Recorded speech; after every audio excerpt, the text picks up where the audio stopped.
किसने भेजा तुझे? हाँ? मेरे पति के दूसरे बीवी ने भेजा है ना? तुझे पता है नकली है, इसलिए मैं हूँ। तुझे पुलिस वाले बताएंगे हम, समझा?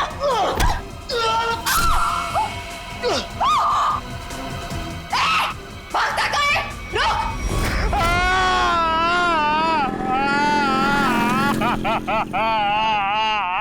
वेलकम मैडम, आइए। फंक्शन कहाँ चल रहा है? हॉल नंबर 1 में। ओके। क्या ये बात सच है कि आपका मोबाइल बाकी मोबाइल की तुलना में बेहतरीन बैटरी लाइफ और परफॉर्मेंस देंगे? अभी जो हमने सॉफ्टवेयर का इस्तेमाल किया है वो बहुत ही एडवांस्ड है और ये हमारे फोन को एक नया करण! करण? करण? करण? करण? ये कौन है मामा जी? पता नहीं। मैं तुम्हें देखिए कितनी खुश हूँ करण। मैं कितना परेशान हो गई थी। I'm so happy to see you. Excuse me, छोड़िए। कौन है आप? क्या बदतमीजी है? मुझे लगा तुम मुझे पहचान लोगे। और ये आप क्या लगा रखा है? हाँ, मुझे मेरे नाम से बुलाओ ना। मुझे पता भी नहीं कि तुम कौन हो, तो तुम्हारा नाम कैसे पता चलेगा मुझे? तुमने अपना एड्रेस बदल दिया, अपना फोन नंबर बदल दिया, फिर भी मैंने तुम्हें ढूंढ निकाला। 2 साल इंतजार किया है मेरे कारण। 2 साल? हे, नो फोटोग्राफ्स, नीचे कीजिए। No camera please, please. Please. अब मैं समझा, तुम्हें जरूर किसी और मोबाइल कंपनी ने भेजा है हमारे इस फंक्शन को खराब करने के लिए, राइट? ये क्या कह रहे हो तुम? हाँ, सही कह रहा हूं मैं। इतनी घटिया हरकत करने के लिए कितने पैसे मिले थे? बस बहुत बोल दिया तुमने। हाँ, बहुत अपमान कर दिया तुमने मेरा। तुम्हें जानना है कि मैं कौन हूँ? हाँ। मैं तुम्हारी बीवी हूँ, राधिका। कुछ याद आया? बस बहुत हो गया। एक शब्द भी बोला ना, वरना सिक्योरिटी को बुला के तुम्हें धक्के मार के यहाँ से बाहर निकाल दूंगा मैं। सिक्योरिटी! धमकी किसको दे रहे हो तुम? हाँ, जिसको जाके बोलना है ना बोलो जाके। साथ फेर ली मैंने तुम्हारे साथ, शादी की है मैंने तुमसे। इनफ! बहुत बोल लिया यार तुमने। करण बेटा शांत हो जाओ। इस रिश्ते के बीच में अब और कोई नहीं आएगा। करण रुको!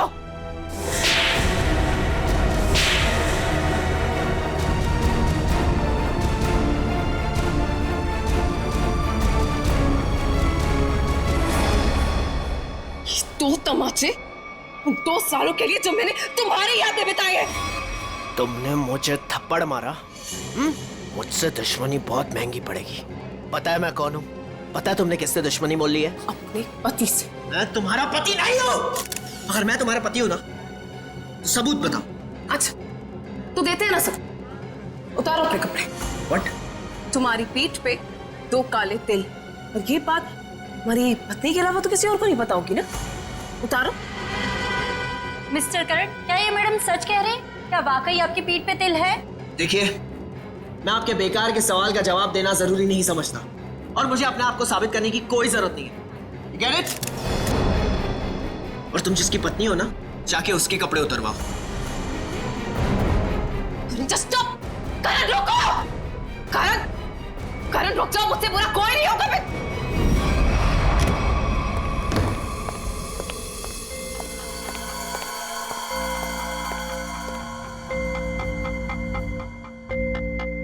छोड़ूंगा नहीं मैं उस औरत को। उसकी इतनी हिम्मत कि उसने सबके सामने मुझे 2 झापड़ मारे। करण कुमार की इतनी बड़ी इंसल्ट जिंदगी में किसी ने नहीं की। जरा मैं भी तो सुनूं, कौन है ये औरत जिसने मेरे पति श्री करण कुमार जी का इतना बड़ा अपमान किया? देखो अनीता, मैं पहले ही बहुत बुरे मूड में हूँ। मेरे जख्म पे मरहम तो नहीं लगा सकती, कम से कम नमक तो मत छिड़को। मरहम लगाने के लिए तो कपड़े निकालने पड़ते हैं ना, जैसा कि उस औरत ने कहा था। तुम्हें कैसे पता चला? तुम्हारे जैसा पति हो ना, तो सोते वक्त भी आंखें खुली रखनी पड़ती है। क्या मतलब तुम्हारा? सच सच बताओ कि कौन है वो औरत? अगर वो तुम्हारी पत्नी है तो फिर मैं कौन हूँ? तुमने मेरे साथ धोखा किया। एक मिनट बंद करो ये सब तुम, और अपनी इल्जामों की गाड़ी पे जरा ब्रेक लगाओ। मैं उस औरत को जानता तक नहीं, कभी मिला नहीं उससे। वो झूठ बोल रही है। झूठ बोलने वाले इतने यकीन से झूठ नहीं बोलते हैं। चलो मान लिया वो तुम्हारी पत्नी नहीं है, लेकिन कुछ तो कुछ गड़बड़ की होगी तुमने। सच सच बताओ कि कौन है वो? क्या रिश्ता है तुम्हारा ये कैसी बातें कर रही हो तुम? मुझ पे शक कर रही हो? मुझ पे? मैं एक वफादार पति हूँ। हाँ हाँ, पता है कितने वफादार हो तुम। अगर अपने झूठ का ज्यादा ढोल बजाया ना तो केस कर दूंगी तुम पे। पता है ना अदालत बेवफाई की क्या सजा देती है? बेवफाई? मैं कोई बेवफाई नहीं कर रहा हूँ। वो औरत अपने आप को राधिका कह रही है। राधिका। राधिका? क्यों? तुम्हारा जो खबरी था, जो इतना मिर्च मसाला लगा के तुम्हें इतनी सारी खबरें दे रहा था, उसने ये नहीं बताया कि वो औरत अपने आप को राधिका कह रही है। मगर वो राधिका कैसे हो सकती है? राधिका? वही तो मैं कह रहा हूँ, वो राधिका कैसे हो सकती है? तुम ही सोचो, राधिका को मरे हुए 2 साल हो गए और वो एक मरे हुए इंसान के बारे में इतना घटिया मजाक कर रही है। मैं उसे छोड़ूंगा नहीं। डैडी ने सही कहा था कि बेटा ये लड़का तुम्हारे लिए ठीक नहीं है। हाय मेरी तो जिंदगी बर्बाद हो गई। देखो, अब एक शब्द भी और बोला ना तो तुम्हें सीधा तुम्हारे डैडी के घर भेज दूंगा मैं। समझी तुम? देखो, 1 मिनट, ऑफिस से फोन है, मुझे जाना होगा। हाँ मैं आ रहा हूं। करण रुको, करण सुनो, करण। आइए आइए सासू माँ, चाहे मैं कितना भी चीख लूं चिल्ला लूं, पर आपके बेटे के कानों पर तो जू तक नहीं रेंगती है। अरे बहू, मैं तो दवाई खा के सो रही थी, तुम्हारे शोर से उठ गई। तो आपको अब मेरा गम शोर लगने लगा है। पता नहीं मैंने इस घर को अपना ससुराल क्यों बनाया। हुआ क्या है? और इतने गुस्से में करण कहाँ गया? जब आपका बेटा आए ना तो खुद ही अपने बेटे से पूछ लेना कि वो औरत कौन है। औरत? कौन सी औरत? अरे कोई बताएगा मुझे कि ये घर में हो क्या रहा है? छोड़ूंगी नहीं उस आदमी को। समझ क्या है अपने आप को? मेरे रूम का काट दो।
भेजा तुझे? हाँ, मेरे पति के दूसरे बीवी ने भेजा है ना? तुझे पता है नकली है, इसलिए मैं हूँ।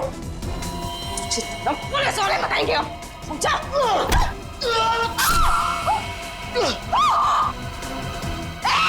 भागता कहाँ है? रुक!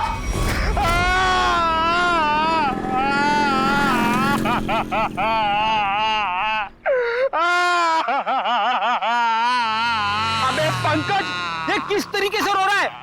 कम से कम रोने का तरीका तो सुरीला होना चाहिए, इतना बेसुरा नहीं। अरे मैं रो रहा हूँ, कोई रियाज नहीं कर रहा हूँ जो मुझे सुर ताल और ये सब सिखा रहे हो। देख, मैंने तुझे पहले ही कहा था मुझे कस के पकड़ना। तेरी लापरवाही की वजह से हम लोग ये गाड़ी से गिरे हैं, समझे? मेरी लापरवाही खुद को बाइक चलाने आती नहीं है, मुझे गिरा दिया, मेरी टांग तोड़ दी और बोल रहे मेरी लापरवाही। कुछ नहीं हुआ तेरे टांग को। उठ जा, चल। सर, मैं आपको बता रहा हूँ, आज का दिन मेरा बहुत खराब जा रहा है, बहुत मनूस दिन है। आप भी मुझे पिकअप करने आ गए। सर, आज का दिन बहुत खराब है सर, आज बहुत बड़ी गड़बड़ होने वाली है। एक खतरनाक केस वेट कर रहा है ब्यूरो में। ओके मैडम, आपकी हिम्मत की तारीफ करनी होगी। आप उस मुजरिम से बिल्कुल डरी नहीं और डट के सामना किया उसका। सब पुलिस रिकॉर्ड में आपको कुछ भी मिला उसके बारे में? जी नहीं, उसने इससे पहले कोई जुर्म नहीं किया था। और इसीलिए उस तक पहुंचने के लिए हमें आपसे कुछ सवाल करने होंगे। जी पूछिए। आप उसके बारे में कुछ और बता सकती हैं? नहीं सर, मुझे कुछ भी याद नहीं है, बल्कि मैंने वो होटल वालों से भी पूछा था, उन्होंने बोला कि उन्होंने किसी को आते जाते हुए नहीं देखा। अच्छा, आपको किसी पे शक है? एक ही तो इंसान है जिसको मेरी जिंदगी से ज्यादा मेरी मौत प्यारी है। कौन? वही मेरा पति करण। आपका पति? आपको पता है कितने सारे लोगों के बीच में उसने मेरी इंसल्ट की, उसने तो मुझे अपने बीवी मानने से भी इनकार कर दिया। पर आपको पता है सर, इसी बात का ना बदला लेने के लिए उसने वो गुंडा भेजा था मेरा गला दबाने के लिए। एक मिनट मैम, शुरू से बताइए कि ये आपके और आपके पति के बीच में तनाव किस वजह से है? आप मेरे साथ करण के घर पे चलिए, आपको सब कुछ पता चल जाएगा कि क्या हुआ था। नहीं राधिका, जब तक हम ना बुलाएं तुम गाड़ी में बैठो। मगर क्यों? प्लीज राधिका जी, आप बात को समझने की कोशिश कीजिए, हम आपको जल्दी ही अंदर बुलाएंगे। ठीक है, बैठती हूँ।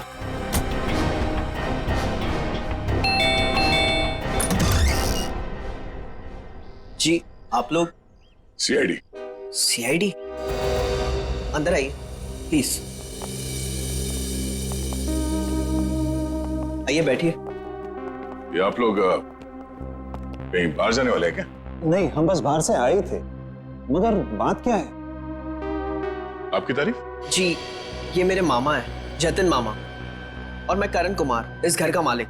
क्या बात है ऑफिसर, आप लोग यहाँ ऐसे? मुझे थोड़ी घबराहट सी हो रही है। घबराने की कोई जरूरत नहीं। देखिए, हम लोग सिर्फ आपकी बीवी से कुछ पूछताछ कर रहे हैं। मेरी बीवी? वो तो ऊपर है। ऊपर है? वो तो नहीं, हम उनसे ऊपर ही चल के मिल लेते हैं, आपकी श्रीमती जी से। आखिर बात क्या है ऑफिसर? अनीता ने आप लोगों को बुलाया? वो भी पता चल जाएगा, आइए। आइए। अनीता, अनीता कहाँ चली गई? बाथरूम में पानी बहने की आवाज आ रही है। श्रेया? हाँ, इस वक्त उसके नहाने का समय होता है। अनीता जी, अनीता जी। सर दरवाजा खुला है। Anita ji. Oh no. Sir. Anita ji, Anita ji. Anita, Anita. Sir ये तो मर चुकी है। अनीता! आप समझिए प्लीज। अनीता को क्या हुआ? ले जाओ। करण जी, अनीता! अनीता! आइए, अनीता! देखो कोई सुराग मिलता है क्या? यस। भगवान ने मेरे साथ बहुत बड़ा अन्याय किया है। मेरी अनीता को मुझसे छीन लिया। करण बेटा, संभालो अपने आप को।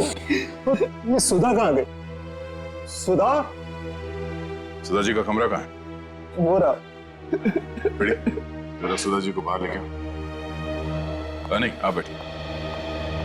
माफ कीजिएगा, मगर हमें आप लोगों से कुछ सवाल करने होंगे। सर। ये बताइए। हाँ सर, वो सुधा जी। क्या हुआ माँ को? हाँ, क्या हुआ माँ को? माँ, माँ, माँ, माँ। सुधा? माँ, माँ, माँ, आंखें खोलो। कहीं माँ भी? नहीं, जिंदा है, नब्ज धीमी चल रही है। बड़ी एम्बुलेंस बुलाओ जल्दी। माँ। सचिन। माँ आंखें खोलो। माँ, माँ, माँ आंखें खोलो। इन दोनों का कहना है कि ये अभी घर आए हैं। पता लगाना होगा कि सच्चाई क्या है। दोनों को अलग अलग ले जाके पूछताछ करनी होगी। सर मैं भी अपनी माँ के साथ अस्पताल जाना चाहता हूँ सर। मुझे उनकी बहुत चिंता हो रही है, प्लीज सर मुझे जाने दीजिए। घबराइए नहीं, हमारा एक ऑफिसर गया आपकी माँ के साथ उनका ध्यान रखने के लिए। और एक बार ये तहकीकात पूरी हो जाए हमारी, उसके बाद आप भी जा सकते हैं हॉस्पिटल अपनी माँ से मिलने। सर आपको जो भी पूछना है आप पूछिए सर। यहाँ आपके घर में 4 लोग थे।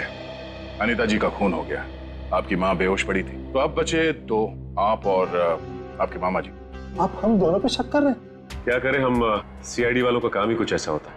शुरुआत शक की बुनियाद से ही होती है। अब हम पर शक कर रहे हैं सर? हमारे घर में इतने सारे नौकर भी तो हैं। मेरा मतलब थे। आज दोपहर को माँ ने सारे नौकरों को पनवेल भेज दिया सर, हमारे फार्म हाउस पे। वहाँ पे रेनोवेशन चल रही है, लेकिन अब तक तो उनको आ जाना चाहिए था। आज ही नौकर को बाहर भेजा और आज ही ये सब कुछ हो गया। ये कोई संयोग तो नहीं हो सकता। आपने आखिरी बार अनीता को जिंदा कब देखा था?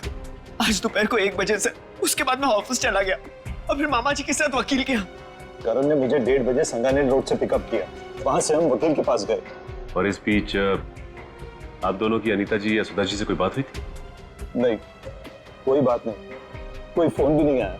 वकील के साथ मीटिंग करने के बाद हम 4 बजे तक घर लौट आए। और घर का दरवाजा किसने खोला? मैंने आपको कहा ना, घर में सबके पास एक एक चाबी है घर की। मैंने अपनी चाबी से दरवाजा खोला और मैं और मामा जी घर में आ गए। हमें 5 मिनट भी नहीं हुए थे बैठे हुए कि घर की घंटी बजी और देखा कि आप लोग आ गए सर। और इस बीच आपने जाके देखा नहीं कि आपकी माँ और आपकी बीवी अनीता कहाँ है? सुधा दीदी रोज दोपहर से शाम दवाई खा के सो जाती थी, मगर हाँ, घर लौटने के बाद करण ऊपर जरूर गया था। क्या क्या कहा? आप करण ऊपर गया था? जी।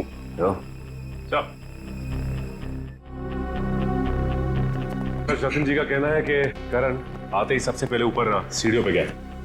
अच्छा, तो आपने मरने से पहले अपने बीवी को देखा होगा? जी नहीं। नहीं?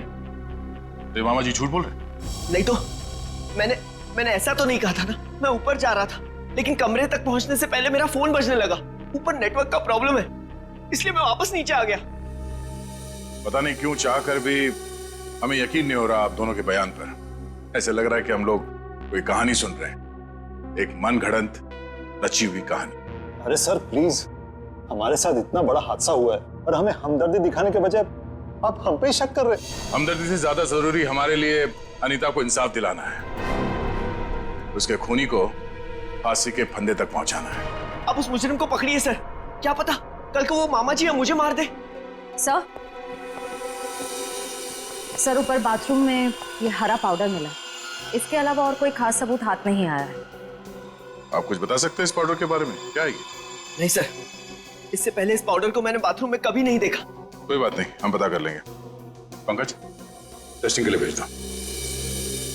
सर मैं भी हॉस्पिटल जाना चाहता हूँ सर। सर प्लीज मुझे जाने दीजिए, मुझे अपनी माँ से मिलना है sir. Please sir, please please sir, जाने दीजिए इसे। अभी नहीं। लेकिन क्यों नहीं?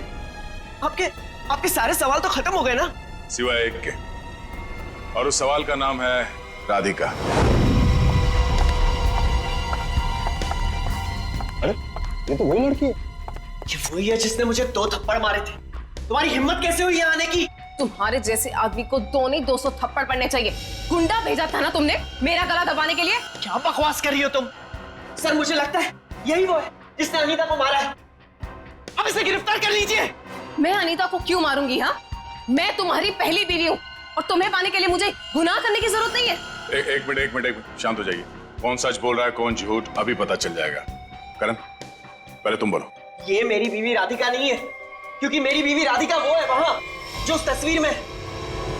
सर आज से 2 साल पहले एक हादसे में राधिका गुजर गई। ये भला मेरी पत्नी कैसे हो सकती है? सर ये झूठ बोल रही है, ढोंग कर रही है ये। जब से मेरी जिंदगी में आई है ना, सब गलत हो रहा है, सब गलत हो रहा है। मेरी अनीता गुजर गई, मेरी माँ अस्पताल चली गई, और आज पहली बार ऐसा हुआ है कि हमारे घर में सीआईडी आई है। तुम्हारी बीवी अनीता को मैंने नहीं मारा है, और सासू माँ भी मेरी वजह से अस्पताल ले गई है, समझे? तो क्या सासू माँ? Sir just look at her, कितना झूठ बोल रही है। एक मिनट करण। मैम, फोटो में जो ये लड़की है उसका चेहरा और आपका तो बिल्कुल अलग, कोई मेल नहीं खाता, जमीन आसमान का फर्क। सर अब मुझे 2 मिनट दीजिए, मैं साबित कर दूंगी कि ये फोटो वाली लड़की वही हूँ। ठीक है, साबित कीजिए। करण, तुम और मैं 2013 जुलाई में जयगढ़ गए थे ट्रैकिंग के लिए। तुम और मैं नहीं गए थे, मैं और मेरी पत्नी राधिका गए थे। लेकिन तुम्हें कैसे पता चला?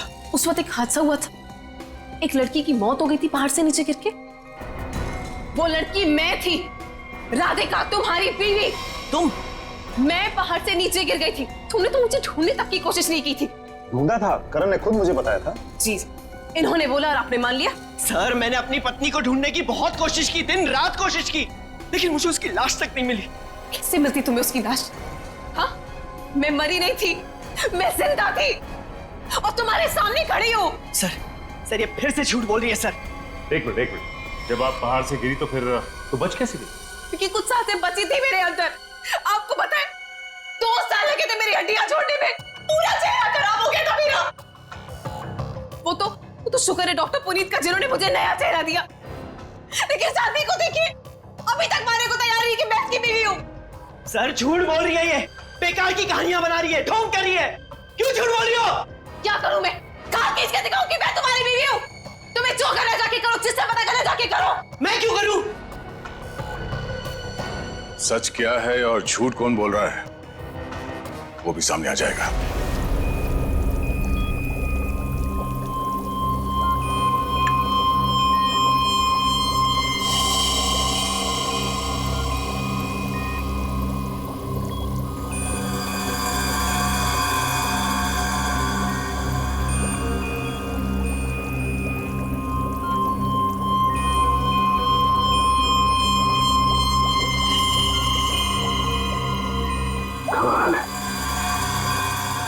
होशियारी और बेवकूफी का ये अजीब सा संयोग। सालू के साहब, आप इतने उलझे उलझे क्यों लग रहे? आपको तो खुश होना चाहिए। इस बार हमने जो तगड़ा सबूत दिया है आपको, वो पाउडर। अगर वो पाउडर आप लोग नहीं भेजते ना तो भी मैं अपना काम चला लेता। कैसे बताता हूं। एक हाँ मेरे साथ। ये देखो, ठीक वैसा ही हरा रंग जैसे हरे रंग का पाउडर आप लोगों को मिला। करण की माँ सुधा जी, उन्हें भी इसी तरह के केमिकल से बेहोश किया गया था? हाँ दया, था तो केमिकल ही, लेकिन ये केमिकल नहीं था। वो केमिकल था, हाँ बताता। ये लाल लाल निशान उस भेजे थे। ये किस तरह का केमिकल? ये केमिकल इंसान को पूरी जिंदगी के लिए पैरालाइज कर देता। मतलब खूनी सुधा जी को मारना नहीं चाहता था, उन्हें हमेशा के लिए अपाहिज बनाना चाहता था। लगता तो ऐसा ही। कोई आपसी दुश्मनी का मामला लगता है सर। एक को मार दिया और एक को जिंदा लाश बना दिया। क्या अनीता जिस पानी से नहा रही थी उसमें जहर था?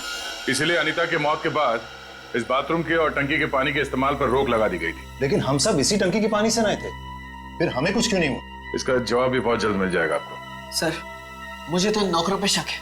हम तो पनवेल वाले फार्म हाउस पर थे, और हम क्यों मिलाएंगे मेम साहब के नहाने के पानी में सर? और ये पानी हमारे बाथरूम में भी आता है। ठीक है, आप सब लोग यही रहिए। उस जहरीले पानी का असर सिर्फ अनीता पे क्यों हुआ और बाकी किसी पे क्यों नहीं हुआ वो अभी पता चल जाएगा। पंकज,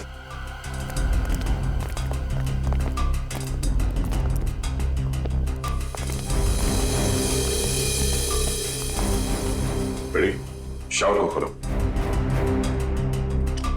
अगर जहर पानी में है तो उस केमिकल के अवशेष इसमें जरूर मिलेंगे।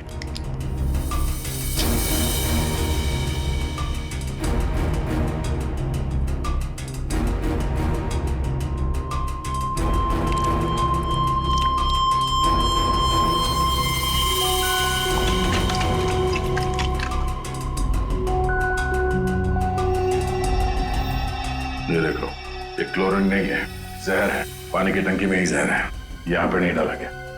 चलो ऊपर। जवाब चाहिए ना आपको? चलिए ऊपर।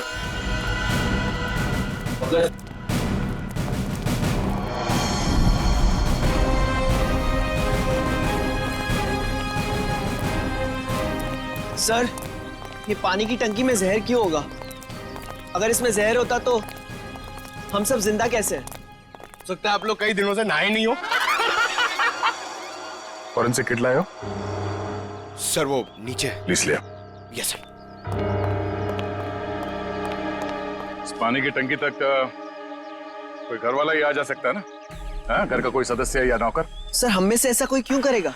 अब ये काम तो किसी बाहर वाले का हो नहीं सकता। बाहर वाला कोई भी इतनी आसानी से आपके घर के पानी की टंकी तक कैसे पहुंचेगा? क्यों नहीं पहुंच सकता? पिछले हफ्ते एक प्लम्बर भी तो आया था यहाँ। इंटरेस्टिंग।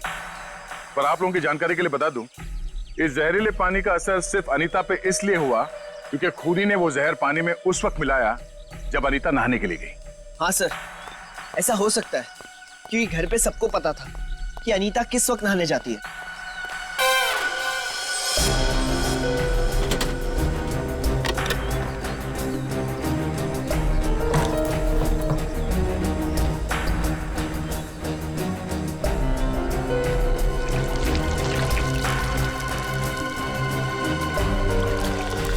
थैली यहाँ कैसे? टेस्ट करो सर।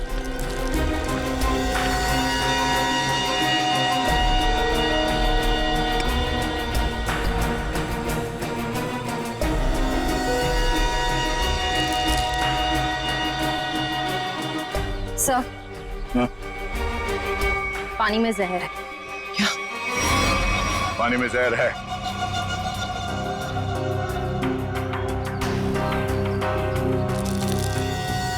तंगूस?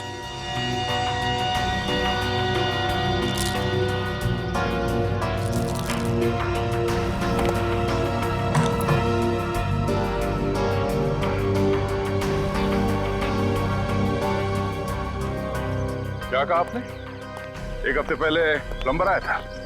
जी। लगता है उसी दौरान ये सब हुआ है। किसी ने वो जहर इस प्लास्टिक में डालकर यहाँ पे रख दिया था और उसे तंगूस से बांध के नीचे कनेक्ट किया था। और जैसे ही अनीता बाथरूम में गई नहाने के लिए, उसने तंगूस को खींचा। प्लास्टिक के अंदर जो जहर था वो पानी में घुल गया और अनीता की मौत हो गई। लेकिन सर, घर के किस सदस्य का काम है ये? कैसे पता चलेगा? बेटी, अगर किसी ने तंगूस यहां से खींचा है तो जरूर आसपास किसी न किसी ने तो देखा होगा कुछ। आसपास लोगों से पूछते हैं। या आसपास किसी ऐसे आदमी से पूछना होगा जो घंटों एक ही जगह पे बैठा रहता है, जैसे कोई दुकानदार, फेरी वाला, कोई बिल्डिंग का वॉचमैन।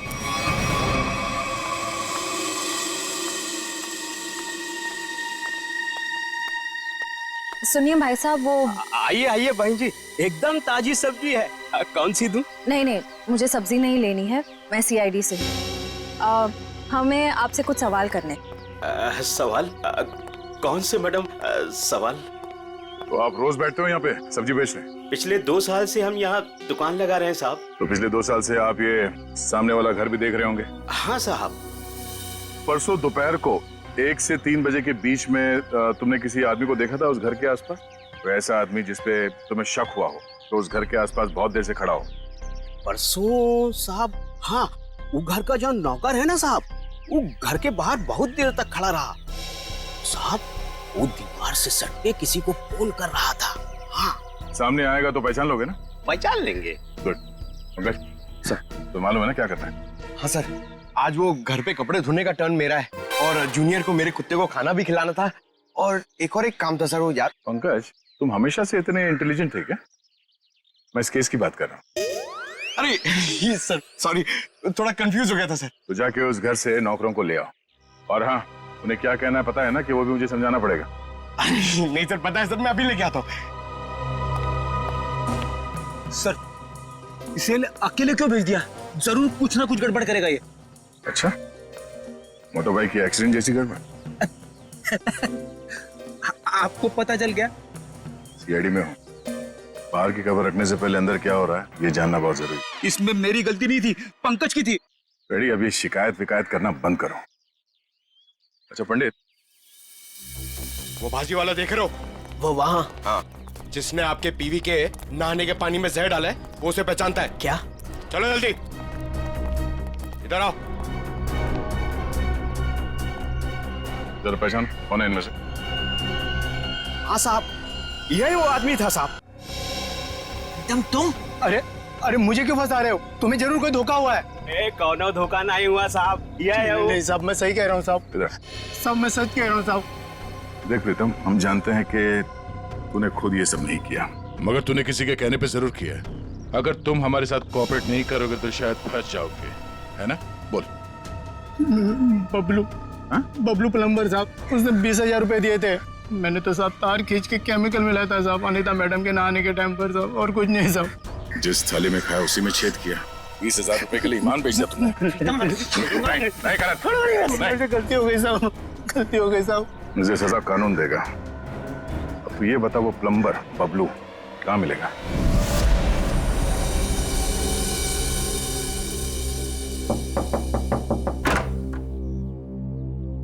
नमस्ते। नमस्ते। बबलू है क्या? आप लोग बाद में आना, बबलू भी घर पर नहीं है। कहाँ गया बबलू? काम पे गए हैं। आप अपना नंबर दे दीजिए, वो आएंगे तो मैं उन्हें दे दूंगी। नंबर? जी, गर्मी बहुत है, एक गिलास पानी मिल सकता है? अभी लाई। जी।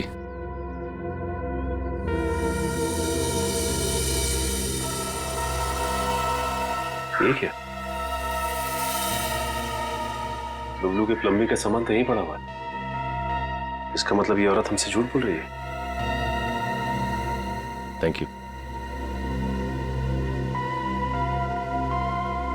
थैंक्स। चलते। पर आपने अपना नंबर नहीं दिया। हम लोग फिर आ जाएंगे। जी। Thank you. कितना गर्मी है इधर। ओह गॉड, किधर आ गई मैं? मुझे लग रहा है चक्कर आने वाला है मुझे। ओह गॉड। अरे भाई साहब सुनिए, ये बैबलू किधर रहता है? बैबलू प्लम्बर इधर रहते हैं। इधर? Okay thank you. Bablu, Bablu बाहर आ जाओ। देखो बाहर आ जाओ, वरना मुझे पुलिस को बताना पड़ेगा कि तुमने मेरा बेल्जियम का पाइप और जापान का नल का चोरी किया है। बैबलू, बैबलू। आप कौन हो मेम साहब, और इस तरह से शोर क्यों मचा रहे हो? अरे कैसे शोर नहीं मचाएगा? मेरे घर में बबलू ने डाका डाला है, डाका रॉबरी किया है। 1.5 लाख का पाइप चोरी किया है मेरा इटालियन मार्बल वाला बाथरूम से, एंड 2 लाख का जापान का नल का चोरी किया है। 2 लाख का नल का? इन अमीरों के पास कितने फालतू पैसे होते उड़ाने के लिए। देखो मेरा टाइम वेस्ट नहीं करो। बबलू, लास्ट वार्निंग दे रही हूँ तुम्हें, मैं पुलिस को फोन कर रही हूँ। बबलू। मैडम, आपको जरूर कोई गलतफहमी हुई है। मैंने जापान का नलका देखा ही नहीं, तो उसे चुराऊंगा कैसे? अब तो जापान के नलके की छोड़ और जेल के नलके की सोच। सीआईडी वालों ने मेरे साथ धोखा किया, मुझ पे झूठा इल्जाम लगाया। क्या करे, कभी कभी चूहों को बिल से निकालने के लिए सीआईडी को ऐसी चालबाजियां करनी पड़ती, समझा? अब बोल, अनीता को जहर क्यों दिया? जहर? पाउडर में जहर था? मुझे वाकई नहीं पता था। तुझे क्या लगा पानी के कीड़े मारने की दवा है वो? हा? पता नहीं साहब, मैंने इतना सोचा ही नहीं था। 50,000 रुपए मिल रहे थे, मैंने बिना दिमाग लगाए चुपचाप काम कर दिया। किसने दिए 50,000 रुपए तुझे? मुझे नहीं पता, एक फोन आया था होटल से। कौन से होटल से फोन आया था? Excuse me ma'am. Good afternoon sir. Good afternoon ma'am. हमारे होटल में आपका बहुत बहुत स्वागत है। अरे वाह, इतने प्यार से हमारा स्वागत किया। जनरली सीआईडी को देख के तो लोग मायूस हो जाते हैं। सीआईडी? क्या बात है सर? इसे पहचानती हैं आप? नहीं पहचानती। क्या बात, मतलब आपने कभी देखा ही नहीं है? याद तो नहीं आ रहा है। ठीक है, हम आपको याद दिला देते हैं। बबलू नाम है इसका। पिछले हफ्ते यहाँ इस होटल से एक पैकेट लेने आया था, आप ही के होटल में किसी गेस्ट से। कौन सा गेस्ट था सर? अगर ये सब कुछ हमें पता होता तो यहाँ क्यों आते? एक्चुअली यहाँ हर रोज बहुत गेस्ट आते हैं, और पिछले हफ्ते यहाँ कौन कौन रुका था ये कैसे याद रहेगा? हाँ ये बात तो है, पर आपके पास कोई रजिस्टर, कोई रिकॉर्ड्स के लिए आपके मेहमानों के या जो लोग उनसे मिलने आते हैं रखते होंगे ना, तो आप जरा उसमें चेक कीजिए और बताइए ये बबलू किससे मिलने आया था। हाँ सर, मैं चेक कर लेती हूँ। प्लीज।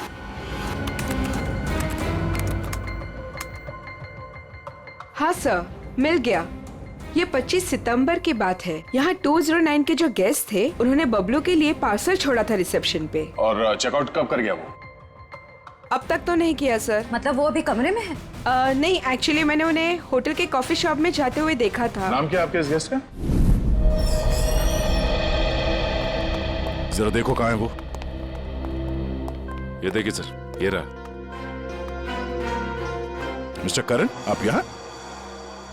ये सवाल तो मैं भी आप लोगों से पूछ सकता हूँ। हाँ ये बात तो है, ये सवाल आप भी कर सकते हैं, मगर चूंकि सवाल हमने पहले किया है तो आप जवाब दीजिए। वो मुझे यहाँ का ऑमलेट और कॉफी बहुत पसंद है, इसलिए थोड़ी पेट पूजा करने आ गया था। अरे वाह, तुम मेरे लिए भी बोल दीजिए। सब मेरे पेट में चूहे तोड़ रहे हैं।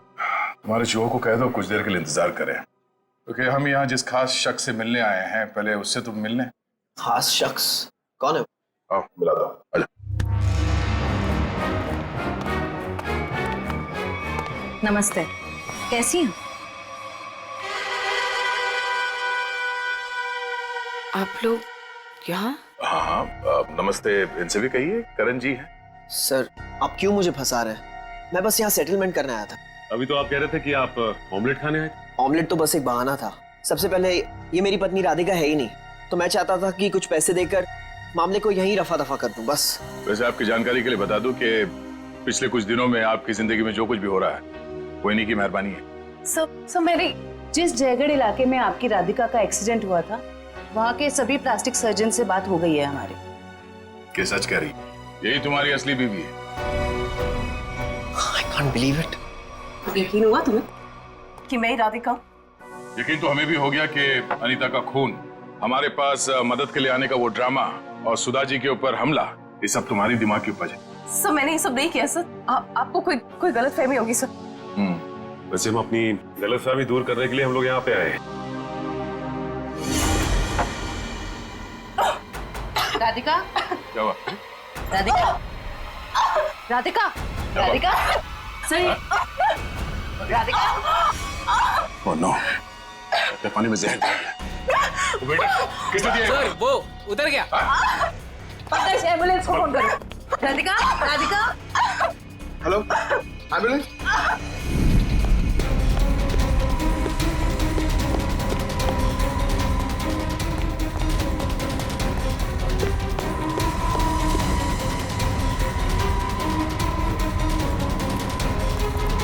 और कहाँ भागोगे आप? जाने दो मुझे। हाँ? जाने दो मुझे। जाने दो मुझे। जाने दे।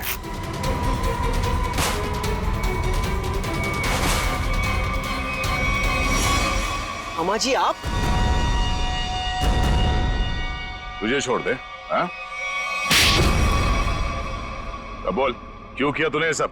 2 साल पहले मैंने करण को राजी किया था कि वो राधिका को पहाड़ से धक्का दे दे। बुद्धि भ्रष्ट हो गई थी मेरी, दिमाग खराब हो गया था जो मैंने आपकी बात सुन ली। आगे बताओ, सुधा जी के इस हालत के जिम्मेदार तुम ही हो ना? सुधा के खाने में मैंने ही गड़बड़ की थी। और राधिका जब पहाड़ से नीचे गिरने के बाद भी नहीं मरी, तो तुमने इसके दिमाग में जहर घोला। हाँ, राधिका को मोहरा बना के करण और सुधा के खिलाफ इस्तेमाल किया मैंने, और राधिका के नाम से ही बबलू के हाथों अनीता की पानी की टंकी में जहर मिलवाया था मैंने। अब ये भी बता दो कि ये सब नेक काम तुमने किस लिए किए? बदला लेना चाहता था मैं। किससे? अपनी चचेरी बहन सुधा से। 1000 लालची आदमी मरे होंगे तब जाके सुधा का जन्म हुआ होगा। शुरू से ही उसकी नजर मेरे पैसों पर थी। मेरे भोले भाले माँ बाप को बेवकूफ बनाकर उसने हमारी पूरी जायदाद पर कब्जा कर लिया था। एक एक पैसे के लिए मोहताज बना दिया था उसने मुझे। सिर्फ इतना ही नहीं, मेरे बच्चे को भी अस्पताल में मार दिया था उसने ताकि सब कुछ करण का ही बना रहे। माना कि सुधा ने बहुत गलत किया तुम्हारे साथ, अगर उसके लिए तुमने जो रास्ता चुना है वो भी सही नहीं है। बदले की भावना ने मेरे ज़मीर को अंधा बना दिया था। मेरा तो सिर्फ एक ही मकसद था, इस परिवार का नामो निशान मिटा देना। मामा जी, मैं कभी सपने में भी नहीं सोच सकता था कि आपके दिल में इतना जहर होगा। जब दिल में जहर भरा होता है तो उसका अंजाम भी जहरीला ही होता है। सुधा ने जो किया उसकी सजा तो तुमने उसे दे दी। अब करण और तुम्हारा इंसाफ अदालत करेगी।